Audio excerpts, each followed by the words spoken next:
Ya, bismillahirrahmanirrahim. Assalamualaikum warahmatullahi wabarakatuh.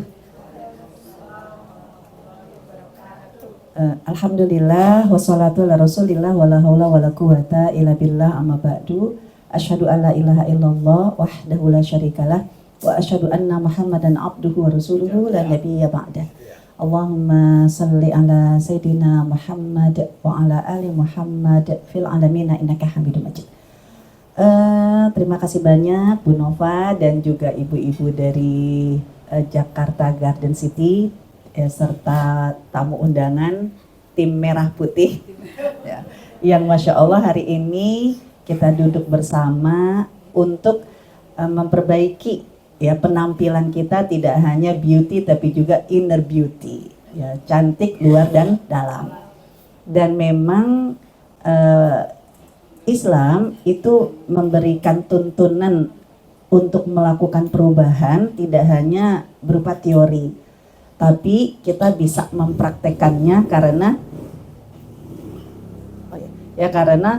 modelnya ya itu sudah diperlihatkan kepada kita, terdokumentasi ya di dalam kisah-kisahnya para istri-istri Rasulullah SAW. Tapi nanti jangan berpikir kalau ya iyalah mereka kan istrinya Rasul, ya wajarlah mereka begitu. Lah kita nggak begitu.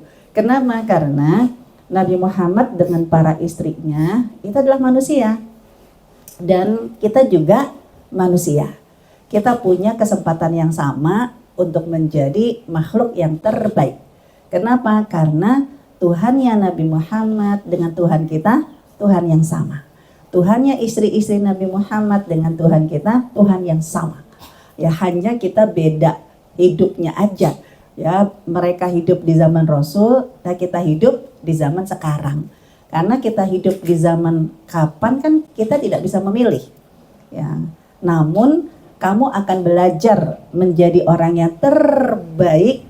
Kesempatan itu selalu ada.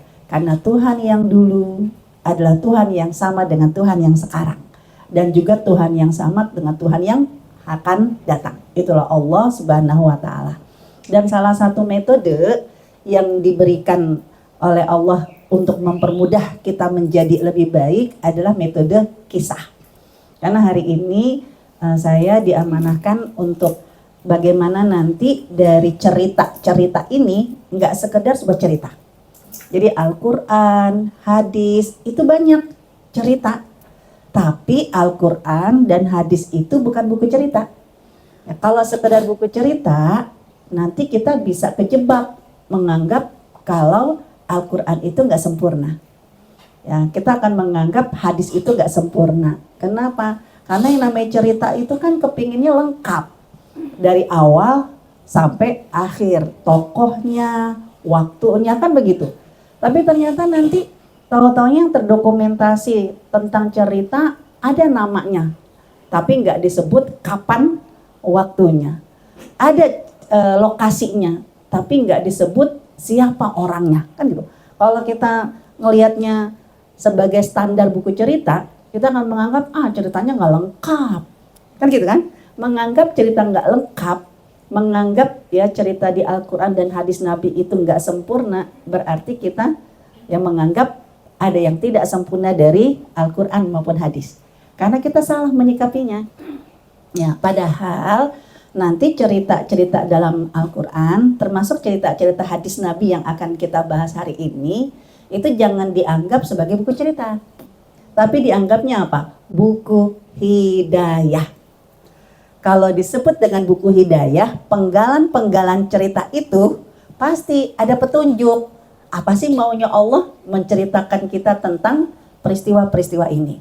Nah, termasuk hari ini saya sengaja ingin kalau ibu yang lihat di file saya kirim, itu kita akan diperlihatkan terlebih dahulu, didokumentasikan terlebih dahulu kisah-kisah yang mungkin menurut kita apa iya istrinya Nabi kayak begitu. Ya, karena saya ingin punya persepsi yang sama dulu. Ya, yaitu apa? Cerita tidak sekedar sebuah cerita, tapi cerita adalah buku hidayah. Karena kalau kita tidak memahami seperti ini, nanti kita akan, negative thinking dengan apa yang akan saya ceritakan. Ya, yang bisa jadi inilah sebuah tragedi, namanya perempuan kayak begini. Nah, yang pertama ya itu kisahnya ada di slide nomor 6. Jadi kisahnya putri dari dua sahabat besar, Abu Bakar dan juga Omar, yaitu istri Rasul yang bernama Aisyah dan juga Ibunda Hafsah. Kan kita ngebayangin Ibunda Aisyah gitu loh, Ibunda Hafsah gitu loh, apa iya kayak begini? Ya, kompak, tapi kompaknya ngeyel, ya kan? Ya, yaitu kisahnya ketika Abu Bakar itu selalu dijadikan imam, ya, memimpin sholat.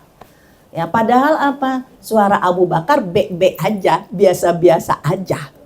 Tapi kenapa kok Rasulullah menjadikan Abu Bakar itu selalu jadi imam menjelang Rasulullah wafat, di saat Rasulullah sakit. Nah, Aisyah sama Abu Bakar sama Hafsah, ya anaknya Umar, itu ibaratnya merasa nggak nyaman. Kenapa? Kan selain Abu Bakar banyak yang lebih bagus suaranya. Akhirnya apa? Ibunda Hafsah kompak sama Ibunda Aisyah. Ya, itu dong bilangin sama Rasulullah ya ke Ibunda Aisyah. Kalau jangan cuman Abu Bakar melulu yang jadi imam. Ya, kan banyak ya laki-laki yang lain. Ya, ternyata apa? Begitu ya Abu Bakar, begitu Ibunda Aisyah proteslah sama Rasul, ya Ibunda Hafsah juga protes sama Rasul tentang siapa yang dipilih sama Rasul jadi imam. Apa kata Rasulullah? Diam kalian. Kalian itu udah kayak saudara-saudaranya Yusuf. Kalau kita ingat kisah saudaranya Nabi Yusuf kecil siapa yang membuli? Saudaranya sendiri. Siapa yang akhirnya ngebuang ke sumur? Saudaranya sendiri. Artinya apa? Banyak protes. Jadi Rasulullah SAW itu pernah ya marah kepada Ibunda Aisyah, marah kepada Ibunda Hafsah karena kompak ngeyel, protes melulu. Nah itu. Jadi ada di antara kita yang mungkin ya Allah gue banget kan gitu kan. Apa aja diprotes. Terus lihat lagi. Ini juga tragedi antara Ibunda Aisyah dengan Ibunda Hafsah. Putri dua sahabat besar. Ingin merebut cintanya Rasulullah, mereka bersaing. Bersaingnya diantaranya adalah menyiapkan makanan. Ternyata lagi di tempatnya Ibunda Aisyah, dari utusannya Ibunda Hafsah ngirim makanan. Ya Ibunda Aisyah nggak nerima. Ngapain sih nyari-nyari muka? Ya orang lagi di rumahnya dia gitu loh. Emangnya ibaratnya emang gue nggak bisa ngasih makan suami, emangnya nggak bisa ngebahagiain suami, ngapain sih ya pakai ngirim-ngirim makanan. Akhirnya apa? Begitu Ibunda Hafsah membawakan makanan di rumahnya Ibunda Aisyah, apa yang terjadi? Emosinya Ibunda Aisyah, cemburunya Ibunda Aisyah sampai dibanting itu piring. Ya kan? Buak, ya kan? Karena gak suka. Dan ini ya di dalam hadisnya Rasulullah SAW. Bayangkan kalau kita cuman baca seperti ini, kita akan langsung menganggap, ih kok kayak gitu sih? Kok kayak gitu sih? Ingat, Al-Quran bukan buku cerita. Hadis-hadis Nabi bukan sekedar buku cerita. Ini buku hidayah. Berarti ada maunya Allah. Kenapa hal yang seperti ini didokumentasikan? Nah, lanjut. Jangan. Nah, sama nih, masih Ibunda Aisyah sama Ibunda Hafsah. Ya, mereka itu ya seneng banget berpuasa. Sampai suatu hari ternyata apa? Ibunda Hafsah ya sedang berpuasa ya. Ya, ternyata di rayu.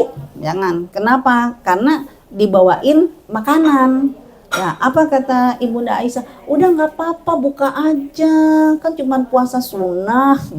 Ya lagian kan kalau udah disediain mubazir. Pada saat itu akhirnya Ibunda Hafsah buka puasa. Begitu diadukan kepada Rasul, Rasulullah akhirnya nggak suka. Ngapain kayak begitu-begitu? Ganti puasa kamu dan bayar kodok. Ya artinya ya kan namanya istri Rasul juga melakukan hal-hal yang ya manusiawi yang salah. Nah, terus lihat lagi. Ini saya langsung mana ya? Ini di slide nomor 12. Pernah juga ngebully. Jadi ya ngebully dalam arti mengucapkan kata-kata ya yang tidak disukai oleh orang lain. Dan ini tragedi antara istri-istri Rasulullah ya membuli Sofia ya karena Sofia itu adalah wanita Yahudi yang dinikahi oleh Rasulullah SAW yang juga dikenal dengan kecantikannya. Nah, bedanya sama Juwairiyah, Juwairiyah juga istri Rasul dari wanita Yahudi. Ya bedanya kalau Juwairiyah juga sama-sama cantik, tapi bedanya apa? Dia nggak mau nyari perkara. Kenapa? Karena kalau dia menunjukkan kecantikannya, dia menunjukkan kepeduliannya kepada Rasulullah, itu bisa membangkitkan perang saudara, kan gitu. Kalau Juwairiyah dia lebih memilih melindungi suaminya dengan berdoa. Jadi dia nggak mau ikut-ikutan merebut hati Rasul. Cukup ya cintanya dia kepada Rasul ya dengan memperbanyak doa. Dan doanya nggak tanggung-tanggung. Untuk suaminya itu doanya padahal di malam itu gilirannya. Tapi apa yang terjadi? Juwairiyah di malam hari dia qiyamul lail. Sampai Rasulullah melihat dia, Masya Allah dengan kuatnya qiyamul lailnya. Ya padahal itu gilirannya. Begitu subuh, Rasulullah sholat subuh sampai duha, sampai syuruk itu ya. Balik ke rumah dia masih di atas sajadahnya. Kenapa? Karena dia nggak kepingin kecantikannya dia kalau ditampilkan, kepeduliannya dia kalau ditampilkan ya bisa nanti bikin ya emosi. Nah Juwairiyah seperti itu. Sampai apa kata Rasulullah SAW? Apa yang dilakukan oleh Juwairiyah ini sesuatu yang bukannya nggak boleh, bukannya nggak bagus, tapi bahaya kalau jadi teladan. Ya bisa-bisa nanti ya istri-istri dianggap solihah kalau tiap malam sampai di waktu syuruk itu zikir melulu kan gitu. Sampai apa kata Rasul kepada Juwairiyah, maukah kamu aku tunjukkan 4 kalimat yang kamu baca sebanyak 3 kali pahalanya sama dengan kamu duduk dari malam itu. Nah, yaitu baca aja subhanallah walhamdulillah, subhanallah bihamdihi adada khalqi wa ridha nafsihi wa zinata arsyihi wa midada kalimati. Baca 3 kali pahalanya sama dengan berjam-jam. Itu Juwairiyah. Tapi kalau Sofia nggak begitu. Sofia sama-sama cantik. Ya karena dia nggak kepingin orang-orang itu ibaratnya masih menganggap dia Yahudi-Yahudian. Ya, sehingga apa? Dia adalah saking sayangnya sama suaminya, apapun kebutuhan suaminya dia selalu kepingin jadi number one. Selalu jadi nomor 1.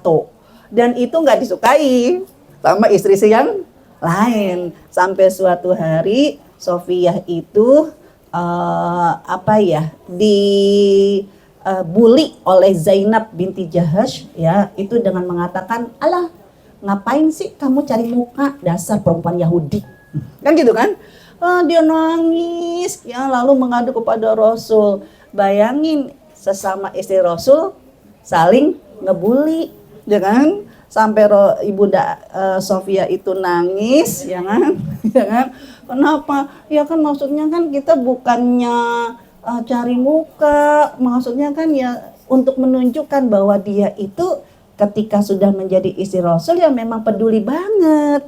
Tapi ternyata kepeduliannya Sofia karena emang dia cantik, yang sama istri-istri yang lain dianggap cari muka kan gitu kan, dan sampai dibilang jangan dasar wanita Yahudi ya kan.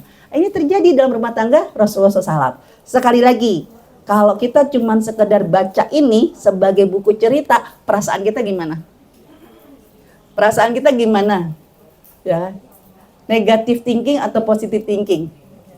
Negatif thinking, kok begitu sih? Ibunda Aisyah mecahin piring. Ini gila, gua aja gak berani mecahin piring gitu kan. Ini Ibunda Aisyah. Ingat, sekali lagi. Cerita bukan sekedar sebuah cerita. Tapi cerita adalah buku hidayah. Pasti ada petunjuk. Ya kan? Nah, biarin hatinya saya bikin roller coaster dulu. Saya bilang, karena nanti kita akan berpikir, nggak beda dong sama kita, ya kan? Nggak beda dong isi Rasul sama kita, kan gitu.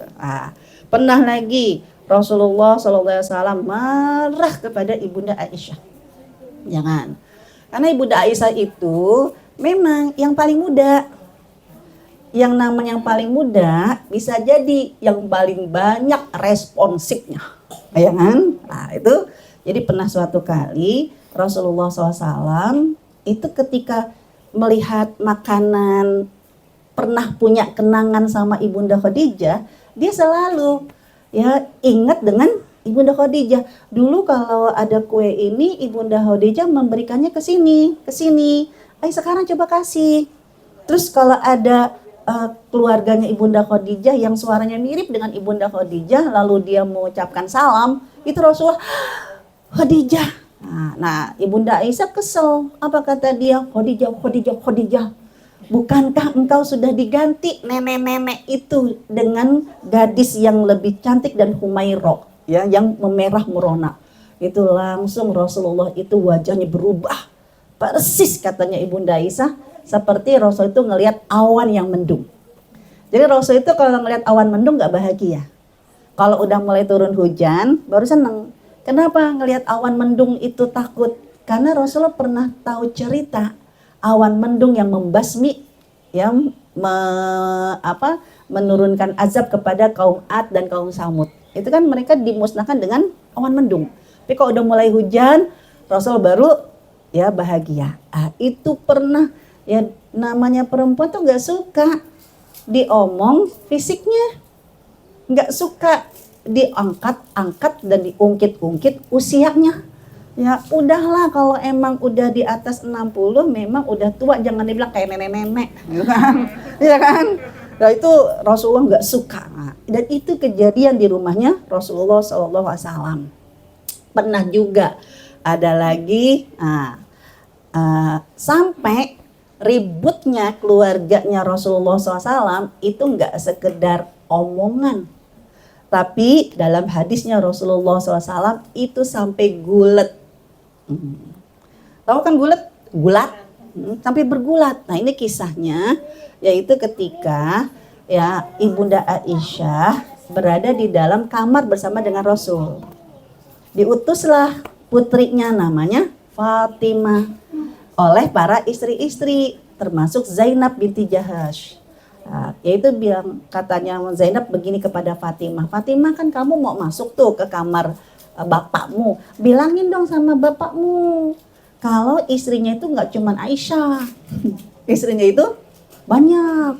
Jangan terlalu ya mendahulukan dan memprioritaskan Aisyah, ya kan, istrinya banyak. Nah, ya cintanya jangan cuma cinta sama dia doang gitu loh.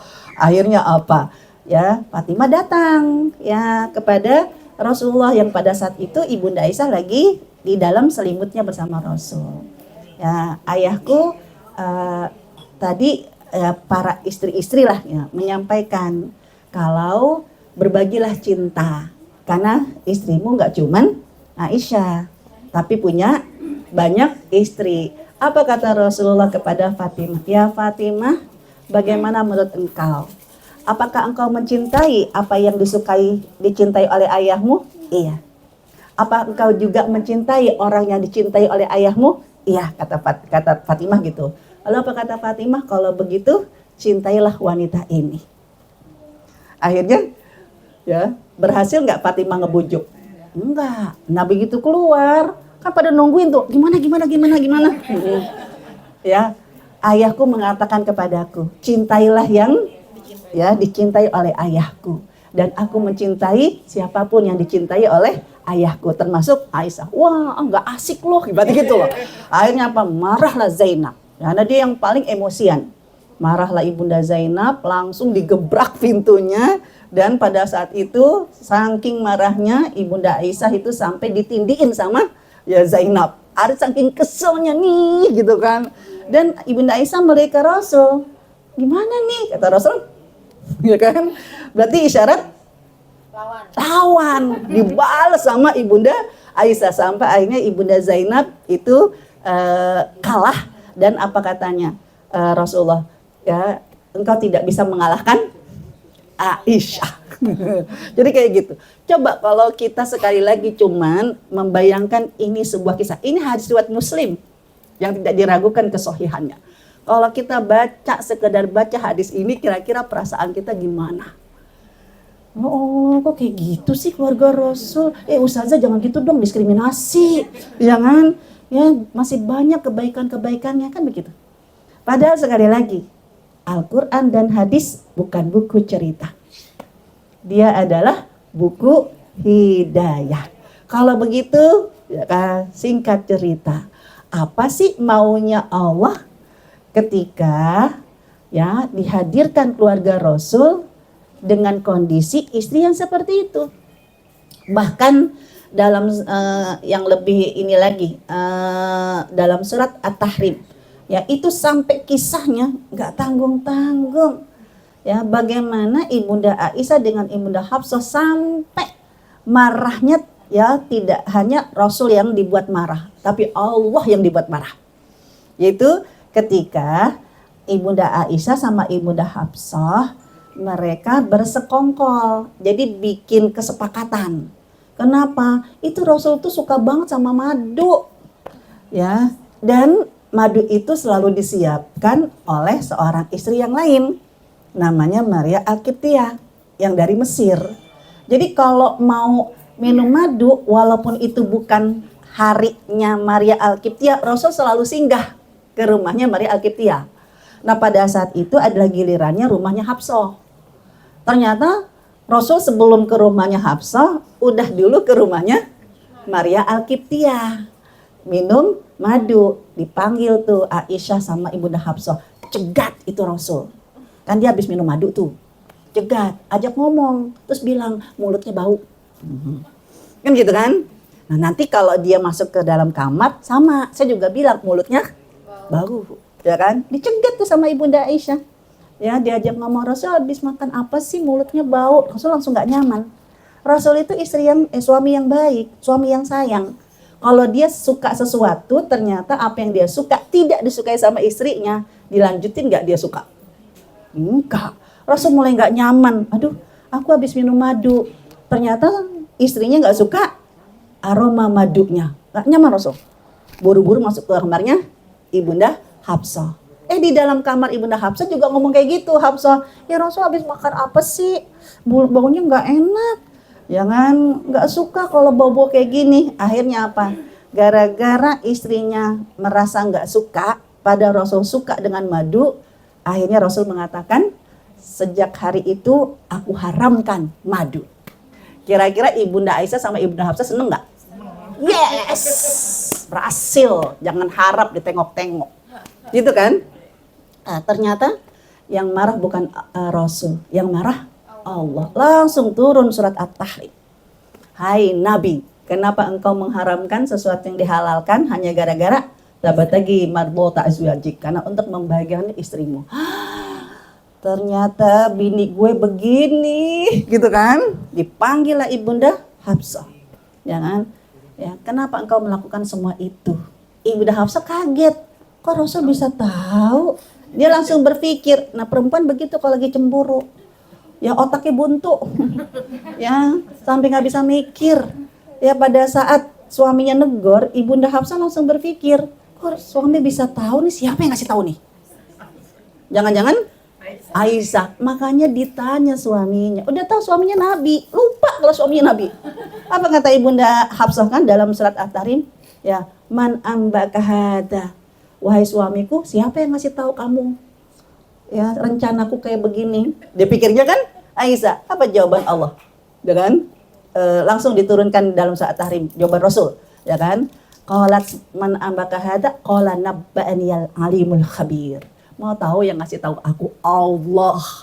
Oh my god, kan gitu kan. Ternyata gitu kan. Sampai turun. Dan apa hukumannya dalam saat tahrim? Sampaikan kepada kedua istrimu. Intatuba. Kalau mereka berdua tidak bertaubat, maka aku akan ceraikan, kata Allah.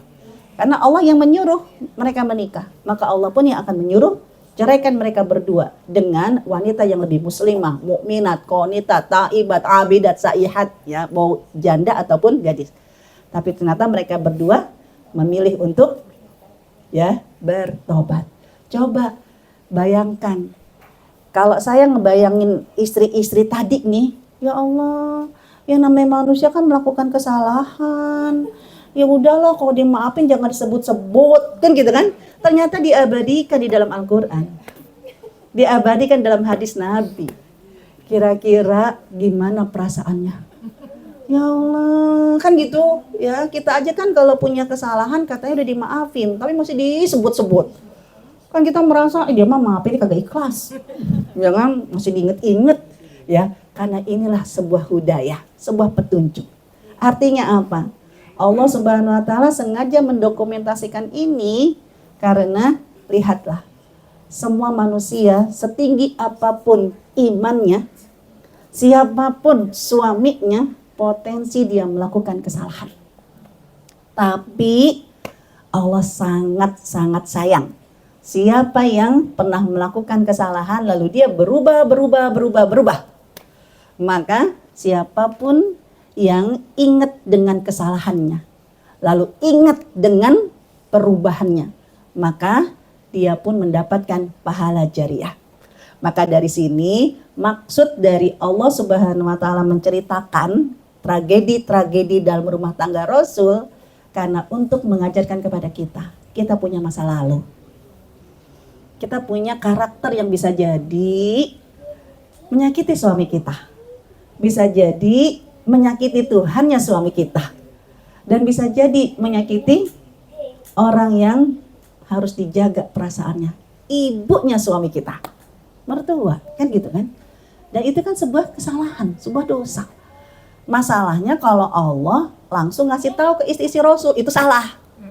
Nah kalau kita kan nggak tahu. Maka di sini artinya Allah mengajarkan kepada kita, semua orang punya kesalahan. Tapi Allah memberikan kesempatan untuk berubah. Semua anak Adam pasti melakukan kesalahan. Dan sebaik-baik manusia yang melakukan kesalahan adalah yang berubah. Nah, dari sinilah akhirnya Rasulullah SAW menceritakan bagaimana sejak manusia, istrinya itu melakukan kesalahan, mereka tidak pernah melakukan kesalahan yang sama. Jadi tragedi-tragedi itu bukan berulang-ulang, itu namanya tuman. Jangan benar Ibunda Aisyah pernah memecahkan piring, tapi itu adalah sekali kesalahan yang tidak pernah terulang. Benar Zainab itu pernah ngebully Ibunda Sofia, dasar loh perempuan Yahudi, tapi itu kesalahan yang tidak pernah terulang. Ya, karena Allah ingin mengajarkan kesalahan itu. Kalau memang serius ingin kita berubah, jangan jadi karakter, ya kan? Tapi belajarlah untuk memperbaikinya. Dan lihat bagaimanakah akhirnya Rasulullah Shallallahu Alaihi Wasallam mengajarkan kepada para istrinya. Setelah itu perubahannya itu luar biasa. Ya, makanya dalam membaca hadis harus lihat ini kejadiannya kapan. Ya begitu kan, jangan langsung seperti kayak satu susu rusak gara-gara nila setitik, gara-gara kita baca hadis ini, Ibunda Aisyah kayak gitu. Karena saya pernah ya ketika berdiskusi ya dengan sesama akademisi, ya ketika dia melihat dengan cerita-cerita kayak begini, akhirnya dia malah menyimpulkan, coba istri Rasul kayak begini, Ibunda Aisyah kayak begini, terus istri Rasul yang mana yang mau kita jadikan teladan?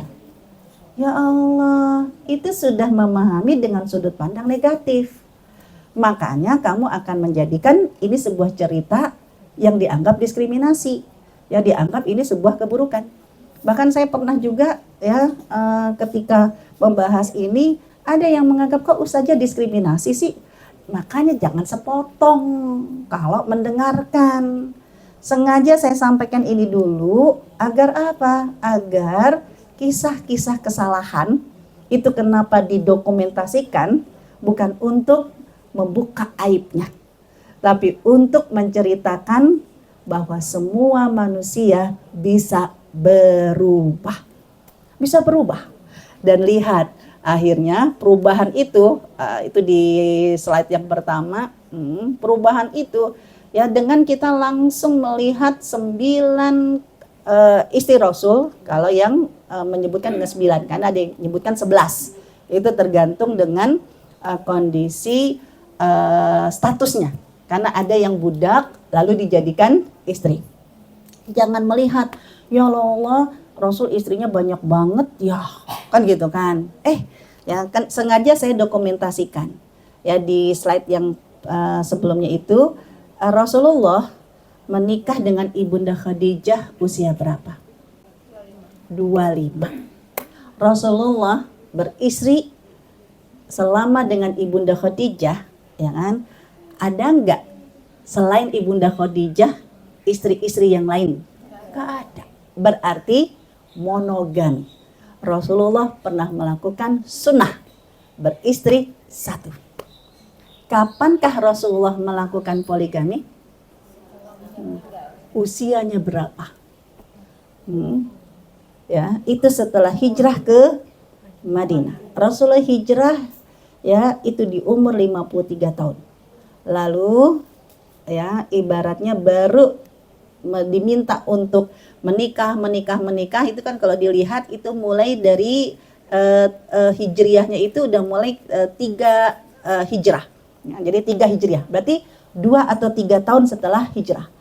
Artinya umur Rasulullah 55 tahun. Rasul umur berapa meninggal? 63 tahun. Makanya saya pernah sebelum membahas ini ya saya cuman minta pendapat audiensi terlebih dahulu. Bagaimana pendapat kalian tentang Rasulullah SAW? Rata-rata semua menganggap Rasul itu top, keren, yes, kan gitu kan? Tapi bagaimana menurut kalian? Kalau ternyata nabimu 8 tahun sebelum meninggal, ternyata terdokumentasi menikah lebih dari 4 istri, lebih dari 5 istri, 9 istri. Ya kan? Apa kata mereka? Ustazah istighfar. Jangan suka ngangkat-ngangkat kayak begitu, masih banyak. Ya kan? Keistimewaan Rasul. Enggak cuman 8 tahun menjelang kematiannya Rasulullah itu berpoligami. Ya kan? 8 tahun juga, 10 tahun menjelang kematiannya enggak cuman menikah 1 tahun 1. Ada lagi malah 1 tahun 3. Tapi dalam 1 tahun panggilan perang itu selalu ya dikabarkan. Jadi jadi baru dapat undangan Rasul nikah, dapat undangan perang. Nikah, coba kalau kita hidup zaman itu. Kira-kira gimana? Nabi gue, kan gitu kan? Ya, jangan berpikir ini sebuah diskriminasi. Ya, justru kalau kita punya sudut pandang yang positive thinking, berat loh. Rasulullah itu diminta untuk berpoligami. Kenapa? Rasulullah menikah umur 25 tahun. Lalu poligami umur berapa tahun tadi? 55. Berarti berapa tahun Rasulullah beristri satu? 30 tahun. 30 tahun Rasulullah beristri satu. Rasul adalah laki-laki yang setia. Pertanyaannya kan kenapa tiba-tiba Rasulullah diminta oleh Allah berpoligami? Sesuatu yang tidak sesuai dengan nalurinya. Sesuatu yang tidak sesuai dengan keinginannya. Tapi kenapa Rasul diminta untuk berpoligami? Karena nabi-nabi sebelumnya dan bangsa jahiliyah pada saat itu mereka berpoligaminya unlimited, tanpa batas. Berapa istrinya Nabi Sulaiman? Kalau dalam hadisnya Rasulullah 100. Gitu kan? Berapa? Ya kan? ya istrinya para ya bangsa raja-raja di Persia, ya raja-raja Romawi, kan banyak, unlimited tanpa batas. Maka sebelum Rasulullah wafat, Rasulullah diminta oleh Allah jadi role model. Kalau memang manusia seorang laki-laki ingin berpoligami, poligaminya tidak boleh mendatangkan mudarat. Mau tidak mau Rasul harus berpoligami. Kenapa? Karena poligami yang dilakukan sama Rasul bukan menambah 2, menambah 3, menambah 4. Tapi hukum asalnya adalah untuk membatasi. Yang tadinya 100, pilih 2 saja. Bayangin, bukan tadi 1 disuruh 2. Lebih mudah mana dari 1 suruh nambah 2, atau dari 100 suruh milih 2? Nah, makanya wajar akhirnya apa? 2 yang dieliminasi 98. Akhirnya nego, boleh dong 3. Kan gitu kan? Tapi begitu udah pilih 3, lah masih kurang, yang mijitin belum, ya kan? Akhirnya pilih 4. Dah, stop. Mau berapapun istri-istri kalian, pokoknya cukup 4. Tapi kalau ternyata yang 4 ini bikin gaduh, yang 4 ini tidak mendatangkan maslahat, fawahidah, kan gitu. Cukup 1 saja. Jadi cerita tentang poligami Rasulullah SAW dengan istri-istri Rasul itu bukan sesuatu yang menyakiti perempuan. Tapi itu sebuah tanda Islam itu menghormati perempuan. Dan itu pengorbanan yang besar ketika Rasulullah SAW tidak pernah berbagi. Tapi ternyata harus berbagi dengan kondisi istri-istri yang model-model begitu. Ya kan? Kenapa? Karena hikmahnya. Ternyata dari berapa ya ini 9, 11. Dari 11 istri. Ya, kita bisa mengambil kesimpulan perubahan mereka menjadi luar biasa. Dan masing-masing ya setelah mereka bertaubat memunculkan kebaikan-kebaikan beauty in personality-nya mereka.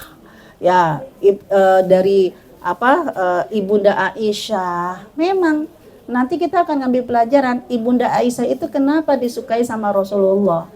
Karena ada kalanya seorang laki-laki itu merasa semakin mencintai perempuan ketika merasa dibutuhkan. Sedangkan yang lain udah pada dewasa. Kan biasanya kalau perempuan dewasa itu lebih mandiri. Tapi Ibunda Aisyah yang paling kecil. Bukan karena Rasul itu pedofilia. Tapi Allah ingin mengajarkan. Lihat.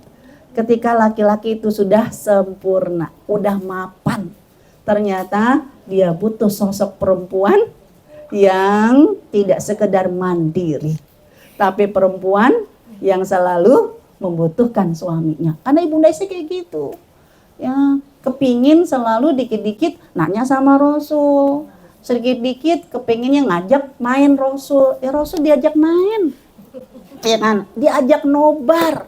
Nonton bareng kan begitu kan? Kenapa? Karena nanti menjadi sunnah. Jadi maaf, cerita ini bukan akhirnya sunnah Rasul itu hanya berpoligami. Jadi dalam menikah itu ada 2 sunnah. Mau istri 1 sunnah 30 tahun. Mau istri lebih dari 1 sunnah. Yang penting apa? Ternyata karakter-karakter dari para istri bukan membuat kehancuran rumah tangga, tapi saling menguatkan, kan gitu. Nah sekarang kan buat kita, ya, yang perlu kita ingin bahas, bentar ya. Berarti dalam masalah hubungan suami istri, ini untuk poin suami istri dulu. Kenapa mereka itu akhirnya berubah? Berubah. Karena Rasulullah SAW mengajarkan kepada istrinya bahwa rumah tangga adalah ibadah yang paling panjang dalam kehidupan kita.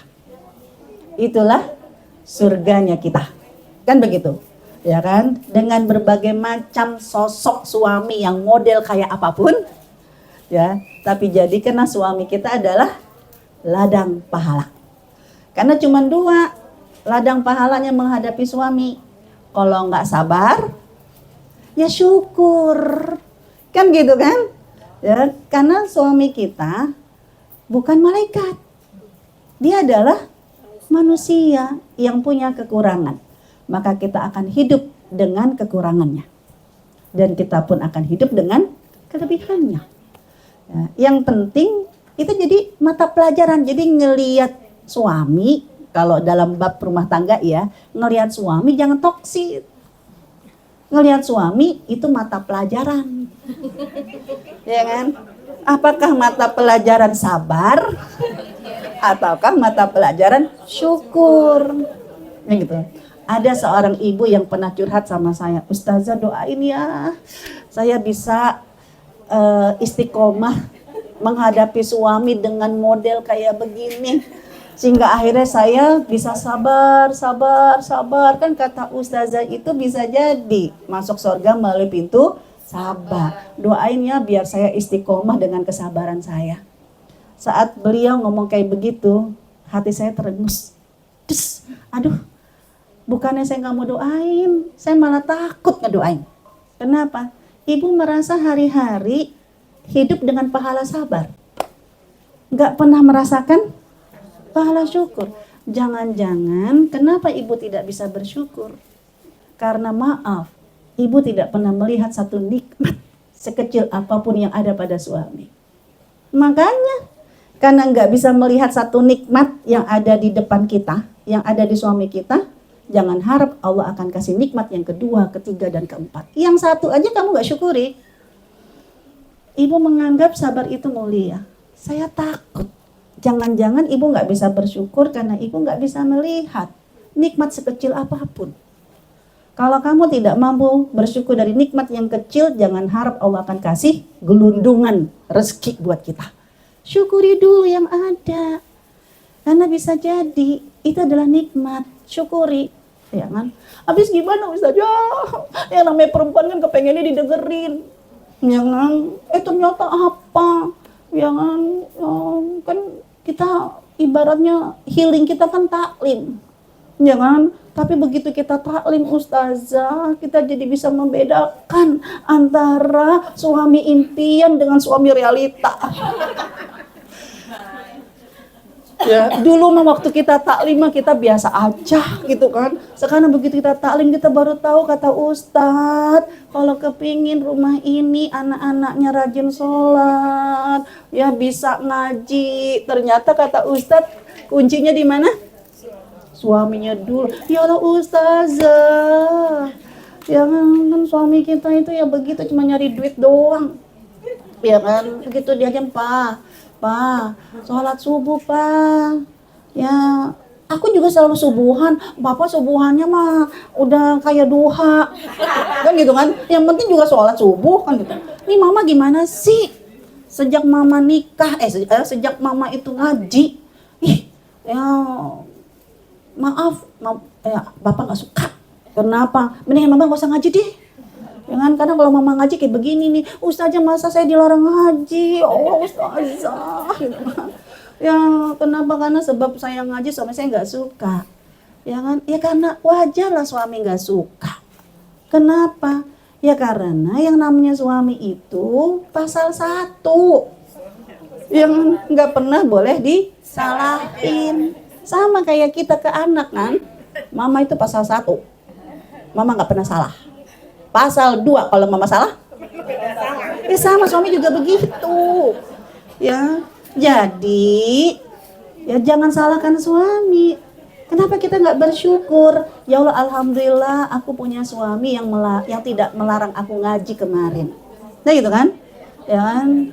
Bisa jadi rezekinya menjadi barokah. Kenapa? Karena dia tidak pernah melarang aku untuk belajar. Kan gitu. Sekarang wujud syukur kamu jangan nyebelin suami. Ya, yaitu apa? Ketika menyampaikan kepada suami dari apa yang kita dapati dari taklim, jangan sok pinter dari ustazahnya. Sehingga ngomong sama suami itu kan, ya kan begini nih, ini begini aku ngaji. Ya kan bisa jadi, habis gimana Ustazah, aku mendingan istriku nggak alim. Dulu mah kalau dia nggak alim dia nurut sama aku. Ya kan, sekarang pa, jangan, aku dinasehatin dulu, lebih killer dari ustazah nah. Ya kan? Ya, aja. Jadi caranya seperti Bunda Aisyah, nggak pernah menggurui, tapi pura-pura kagak tahu.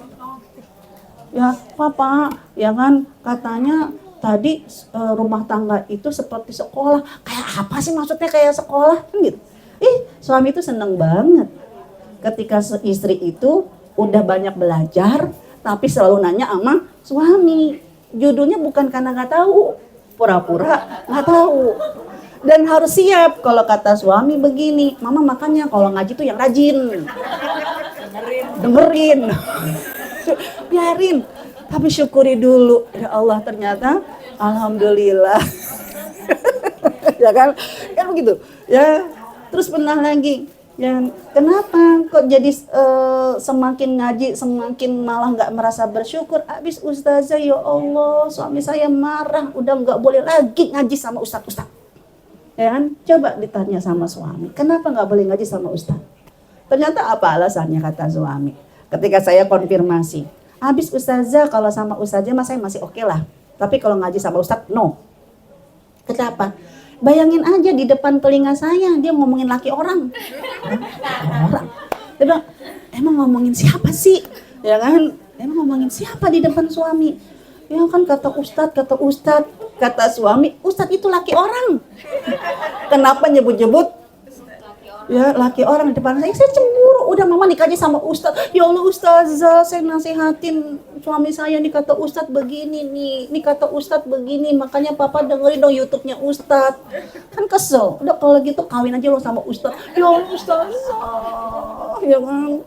ya kan dulu mah kayaknya orangnya nggak begini, semakin ngaji ternyata makin berat cobaan kita, kan gitu. Sabar ya ustazah.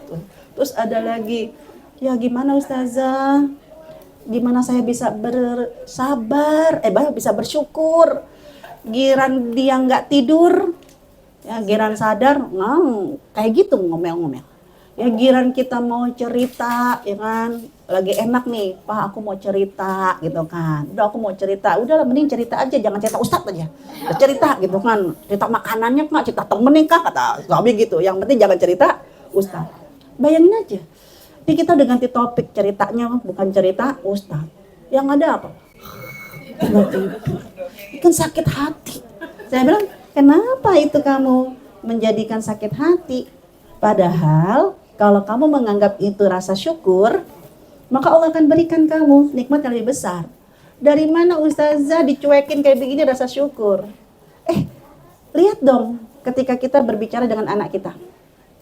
Saat kita berbicara menjelang dia tidur, kan salah satu parenting kayak gitu. Kenapa kita diminta untuk menasihatinya menjelang anak itu tidur? Masuk ke alam bawah sadar. Kenapa kita tidak menjadikan itu sebagai ladang syukur? Ya Allah, ternyata apa? Ceritaku itu sampai masuk ke alam bawah sadar. Syukuri dulu dari yang kecil, maka Allah akan berikan ya nikmat yang lebih besar. Kan rata-rata laki-laki gitu, kayak suami saya juga begitu. Ya seneng dengerin cerita saya, tapi nggak pernah to be continue. Ya belum selesai, belum nggak pernah di end. Tapi saya nggak menjadikan sebuah masalah. Kenapa? Ya Allah, ternyata hormon dopaminnya subur ketika mendengar papa. Kan gitu kan? Nah itu, jadi Rasulullah mengajarkan kepada istrinya, jadikan rumah tangga adalah ibadah. Ibadah di sumur, ibadah di kasur, ibadah di dapur, ibadah jasmani, ibadah rohani, ibadah mental. Kalau kita sudah menjadikan ini sebuah ibadah, kita nggak akan pernah kecewa. Kenapa? Karena kalau ibadah itu berarti orientasi kita karena Allah. Jangan pernah kita berniat berbuat baik kepada suami agar suami itu membalas kebaikannya kepada kita. Jangan harap. Bisa jadi apa? Kayak kacang lupa kulitnya. Kecewa, ya kan? Makanya kita nggak bisa bersyukur. Tapi kalau kita berbuat baik bukan karena suami, tapi kita berbuat baik karena apa? Ya Allah, Engkau yang menitipkan kepada aku, Engkau percaya kepada aku, suami model begini. Maka aku akan jaga baik-baik titipanmu. Sama kayak guru-guru TK kan begitu. Ya mau anaknya kayak apapun emang berani dicubit. Kenapa nggak berani dicubit? Takut sama bapaknya. Sama. Ya jadi pandanglah dia sebagai mata pelajaran. Maka untuk berubah. Nah, saya ada satu tips lagi, saya lupa ngirim ke Bu Ica ya, nanti saya kirim. Jadi ada satu lagi, sebentar, ditanya sama suami baru diomongin ditanya. Nah, jadi ada satu tips lagi,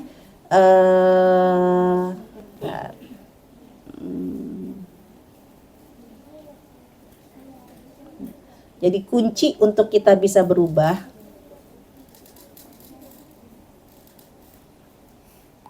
nah, jadi kunci untuk kita bisa berubah, ya, tidak ada yang bisa membuat kita berubah kecuali kita sendiri yang mempersiapkannya. Ya, di mana itu? Nah, jadi jadi ada hadisnya Rasulullah SAW, Rasulullah menyebutkan, ala fil jasadi mudghah. Ketahuilah di dalam tubuh kamu ada segumpal darah. Kalau ini baik, baik semua. Kalau ini buruk, buruk semua. Ala wahiyah al qalbu. Kan gitu. Itu ada di dalam hati kita. Hati yang bukan bahasa medisnya liver. Karena kalau hati bahasa medisnya liver. Berarti kalau kita lagi kesel, yang dipegang kan liver. Sabar. Kan enggak kan? Tapi hati dalam bahasa Indonesia, bahasa medisnya adalah heart, jantung. Nah, jantung besarnya kan sekepalan tangan kita. Kan gitu kan? Ya kurang lebih ada sekitar 8 sampai 12 cm. Nah, Ibu dokter tolong dikoreksi, ya kan? Tapi yang Allah sebut mudghah, segumpal darah ini bukan 8 cm. Mudghah, kalau yang dokter Obgyn ngelihat di dalam rahim kan, saya sudah konfirmasi itu sekitar ya 1,5 cm sampai 2 cm. Berarti Allah menyebutkan kalau kamu ingin berubah menjadi baik, tergantung benda ini 1,5 cm. Dan 1,5 cm ini adanya di dalam jantung kita. Makanya nanti Al-Quran menyebutkan lubuk hati yang paling dalam, kecil. Nah, ibaratnya kalau saya mengibaratkan ini seperti seperti saklar MCB PLN, sebuah istana yang bagus, ada ikan koinya, ada akuarium air lautnya. Tapi kalau saklarnya rusak, kira-kira bisa nggak dinikmati itu istana? Enggak. Ya ikannya pada mati, kan gitu kan? Rumahnya juga gelap. Tapi dengan saklar MCB ini nyala, cetek, baru kelihatan indah banget. Kolam ikan koinya juga, wow, bagus banget kan gitu kan? Itu tergantung saklar MCB. Nah, kita juga begitu. Kita udah tahu cerita. Allah menyuruh kita berubah. Dimulai perubahan itu tergantung kita memperbaiki saklar yang ada dalam hati kita ini. 1,5 cm ini. Kalau ini baik, baik semua. Namun, saklar ini nggak akan bisa ada yang merubahnya. Kecuali diri kita sendiri.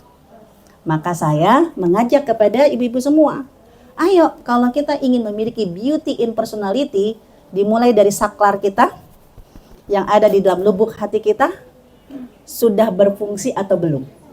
Kalau belum berfungsi, berarti wajar dari ujung kepala sampai ujung kaki, ya begitu, rese semua, nyebelin semua. Tapi kalau ini sudah baik, baik semua. Nah, bagaimanakah caranya? Ternyata ya di dalam surat Al-Isra di ayat ke-36, ya kan? Itu Allah menyebutkan wala takfu, jangan kamu bersikap, jangan kamu berubah, jangan kamu bergerak, jangan kamu ngapa-ngapain. Malaisa laka bihi ilm, kecuali kamu punya ilmunya dulu. Jadi harus punya ilmu. Tapi ilmunya ada di mana? Inna sam'a, dimulai dari telinga. Telinga fungsinya apa? Mendengar. Suara siapa yang paling sering didengar oleh telinga kita? Suara siapa? Yang paling sering didengar oleh telinga kita? Suara kita sendiri. Berarti Allah menyuruh optimalkan telinga, apa yang didengar. Wal basar. Ilmu itu adanya di mata. Apa yang kita lihat. Dan apa yang kita dengar, apa yang kita lihat, itu kesimpan awalnya di mana? Di otak. Kan gitu kan? Di otak. Ya kan? Nanti kalau isinya otak baik-baik, baru tuh jelek bisa nyampe ke hati. Tapi kalau isinya otak itu nggak baik-baik, nggak bisa nyampe ke hati. Nah, saya ketika melihat ayat ini bahwa ilmu itu dimulai dari apa yang kita dengar, apa yang kita lihat, nanti akan mempengaruhi kualitas hati. Nah, saya mengibaratkan, ya itu ada sebuah gambar, jujur ini gambar hasil AI. Karena saya tidak menemukan di artikel manapun. Ini ada sebuah tafsir. Saya cuma minta sama si AI, sahabat ya saya, jangan gambarkan apa yang didengar, apa yang dilihat, tersimpan di otak, dan itu akan mempengaruhi kualitas hati. Ya, ternyata digambarkannya ya macam-macam. Kalau kita fungsinya kayak blender, apa itu blender? Ada paya, ada nanas, ada lemon di blender. Jadi nggak satu gelas jus. Jadi, tapi nyampur nggak antara air sama ampasnya? Nyampur. Kan kalau blender gitu kan?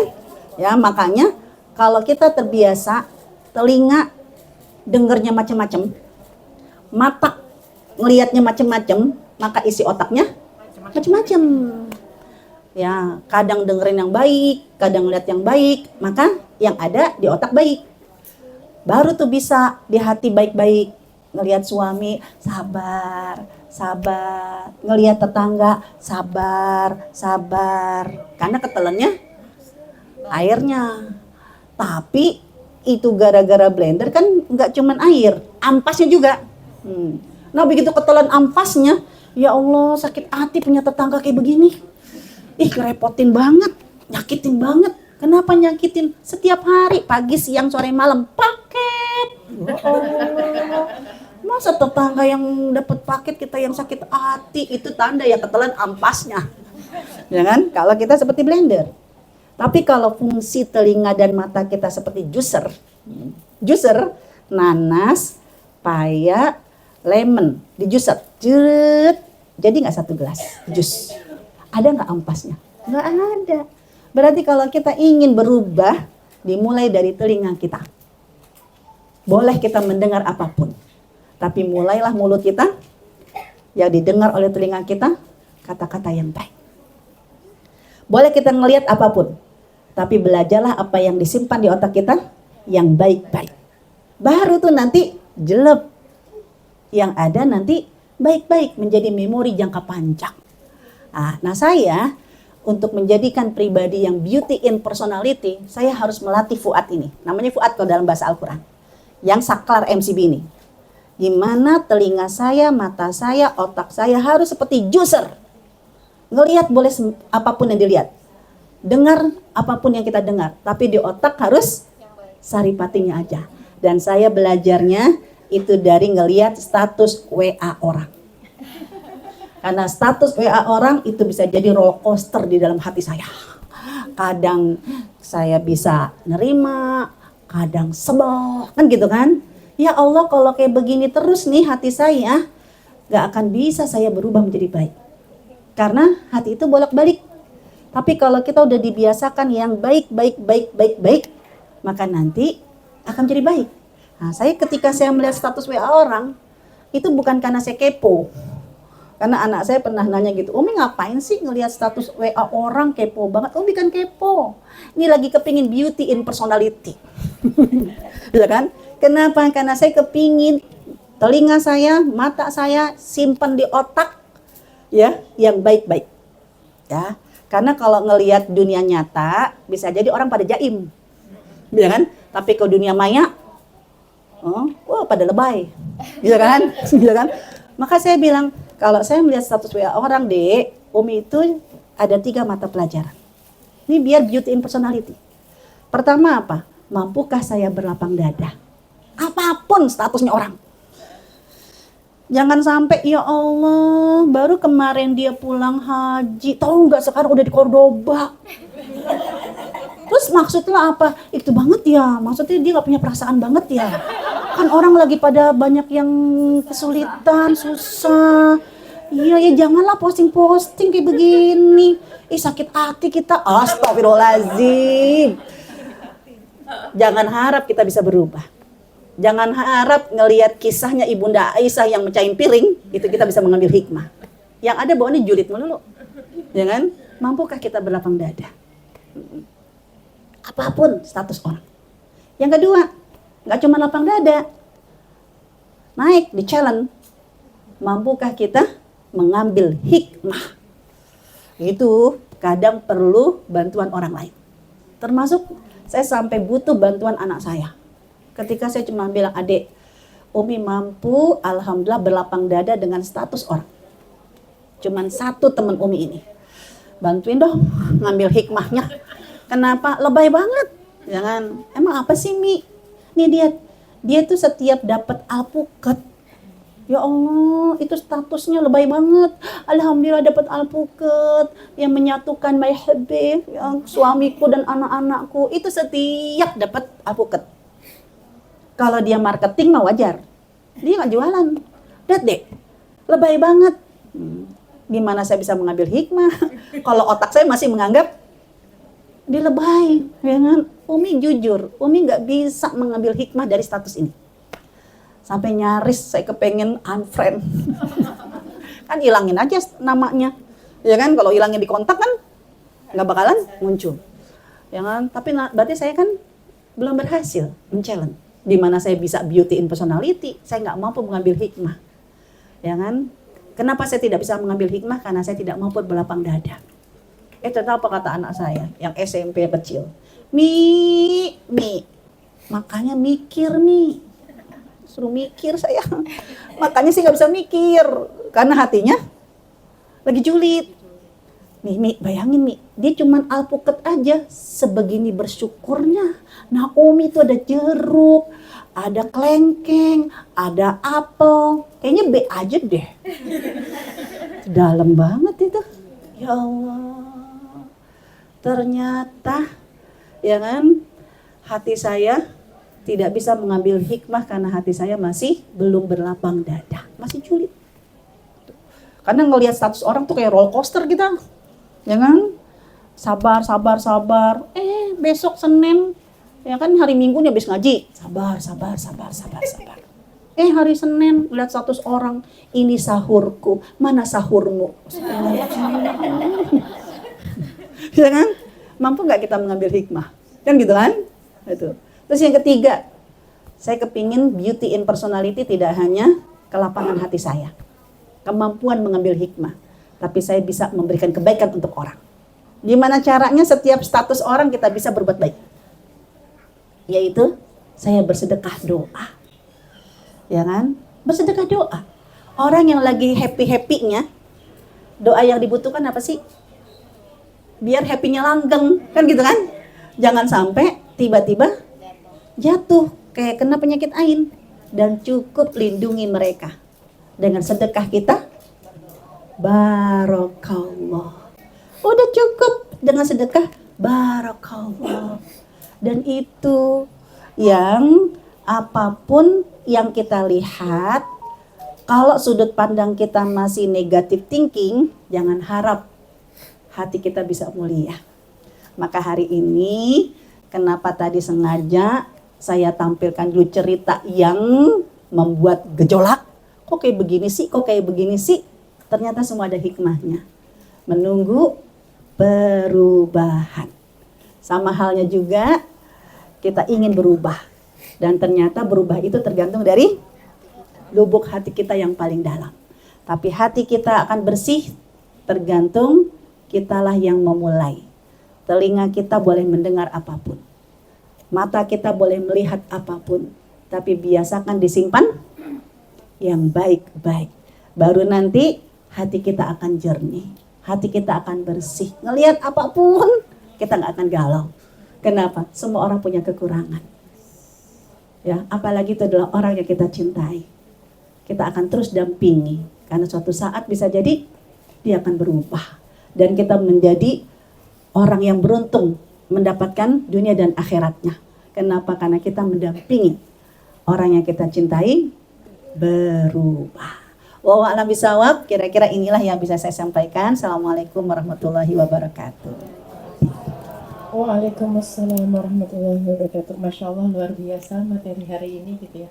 Semoga kita menjadi orang-orang yang hatinya bersih, baca WhatsApp nggak gemeteran, nggak deg-degan. Orang yang nulis WhatsApp, kita yang keringet dingin gitu ya. Orang lain yang punya paket, kita yang gondok. Asam lambung naik. Iya, asam lambung naik. Yang lain beli NMX, kita minum Paramex ya Ustazah. Masya Allah gitu ya. Semoga Allah berkahi kita semua. Ustazah masih ada waktu kalau ada tanya jawab. Satu aja kali ya. Oke. Ibu-ibu, kalau Ustazahnya mau berangkat, iya saya ada kondangan. Satu pertanyaan boleh yang mau bertanya silakan. Atau udah paham semua nih kayaknya. Udah langsung mau lihat status. Langsung gitu ya. Oke, boleh Bu Jana. Assalamualaikum. Tunggu, pakai mic. Oh, nggak usah. Betul. Melapangkan hati itu ada hal-hal yang kita usahakan agar hati kita bisa bisa julid lah. Mungkin Ustazah bisa memberikan apa usaha-usaha amalan-amalan yang buat kita berlapang. Iya. Seperti yang tadi difirmankan oleh Allah dalam surat Al-Isra ayat ke-36 bahwa untuk bisa berlapang dada, untuk bisa memaafkan itu bukan di mulut, tapi di sini, di hati. Sehingga kita diminta untuk belajar. Dan belajar itu sebuah proses. Ada orang yang belajar untuk berlapang dada. Ngelihat orang, maafkan, maafkan, maafkan, maafkan. Sampai kapan? Jelek. Sampai kita jadi pemaaf. Dan ada yang butuh 1 tahun. Ada yang butuh 10 tahun. Ada yang butuh 30 tahun. Yang penting jangan pernah jadi mantan pemaaf. Jadi tipsnya cuma begitu. Belajarlah untuk, kalau memang yang kita butuhkan adalah memaafkan, belajarlah untuk memaafkan. Hari ini, esok lagi, setahun, 2 tahun, 3 tahun, sampai kapan? Jangan nunggu orang itu berubah. Tapi maafkan sampai kita jelek jadi pemaaf. Dan itu semua tergantung masing-masing. Ibunda Hajar mampu berlapang dada ditinggal seperti itu. Ya, dengan kondisi negeri tanpa ayah kan, nggak pernah dikunjungin. Tapi mampu menjadikan dia dan anaknya selapang itu. Kan kalau kita tahu ceritanya kan, tahu-taunya datang Nabi Ibrahim 10 tahun loh nggak pernah ketemu sama anaknya. Begitu datang cuman bilang, ya anakku, kalau aku bermimpi akan menyembelih kamu. Maka bagaimana pendapat kamu? Apa jawaban Nabi Ismail? Ya ayahku, kerjakan apa yang diperintahkan oleh Tuhanmu. Kok bisa kayak begitu? Karena 10 tahun Nabi Ismail didoktrin oleh ibunya. Ridho, ridho, ridho. Bapakmu melakukan semua ini karena Allah yang menyuruh. Ridho, ridho, ridho. Ayahmu orang baik. Ayahmu melakukan semua ini karena Tuhannya yang menyuruh. Maka ridho, ridho, ridho, ridho. Itu butuh 10 tahun. Nah kita juga begitu.